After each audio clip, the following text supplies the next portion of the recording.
নমস্কার, আমি সৌভিক। আমরা রয়েছি এখন Samaritan medical surgical and critical কেয়ারে, যেখানে অনেক ডাক্তারবাবুদের সঙ্গে খুব ইন্টারেস্টিং গল্প হচ্ছে, আমাদের আলোচনা চলছে, এনরিচড হচ্ছি প্রত্যেক মুহূর্তে।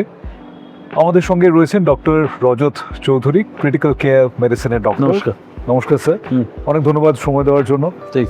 আমি আপনার কাছে একটু জানতে চাইবো যে সাধারণ মানুষ তারা যখন আইসিসিউতে আসে তাদের একটা ভয় কাজ করে যে আমার খুব কাছের মানুষ, তাকে নিয়ে আসতে হলো আইসিসিউতে, খুব অল্প সময়ের জন্য দেখতে পাচ্ছি, সারাদিনে হয়তো একটা ছোট্ট ভিজিটিং আওয়ার, প্রাইস এসক্যালেশন হতে থাকে। যদি আমরা জানি আমেরিকান খুব অ্যাফোর্ডেবল রেটে মানুষকে চিকিৎসা পরিষেবা দিয়ে থাকেন, তো এই আইসিসিইউ এই যে বিষয়টা, এটা যদি একটু আমাদের সহজ করে বুঝিয়ে বলেন, এবং এই ভীতিটা মানুষের কি যুক্তিকতা আছে তার, নাকি তারা একটু সেফ ফিল করতে পারেন, এটা যদি একটু বলেন।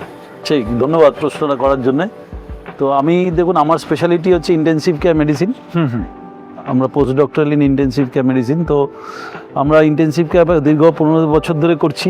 তো যেটা প্রথম ফেস করি যে হিউম্যান ফিলিংস, যে কোন পেশেন্টকে আমাদের ডাক্তারবাবু কাউন্সিল করছে রিগার্ডিং ইন্টেনসিভ কেয়ার। তো সেইটা পার্সপেক্টিভে যদি বলি, যে সাধারণত যখন আমরা দেখি যে অর্গান সাপোর্টস, মানে তার অক্সিজেন ঘাটতি হচ্ছে, ব্লাড প্রেশার ঘাটতি হচ্ছে, ইউরিন কমছে, তার কিডনির অসুবিধা, অর্থাৎ একটা লাঠি হিসাবে just support to an organ, এই জায়গাটা আমরা ভাবতে চাই, যে তখন আমরা আইসিইউর কথা ভাবি।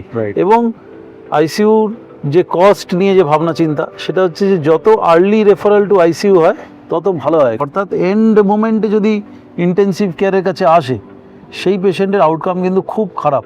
ওই জন্যে খুব early referrals, single organ dysfunction যখনই হয়, অর্থাৎ তার শ্বাস প্রশ্বাস, তার সেন্স ড্রপ, তার হার্টের প্রেশার কম, তার ইউরিন কম, তার মিনিমাল ব্লিডিং, তার মিনিমাল যখনই কিছু কিছু অর্গান ডিসফাংশন হচ্ছে, তখনই যদি আইসিইউতে আসে, তখনই কিন্তু পেশেন্টের আউটকাম ভালো হয়।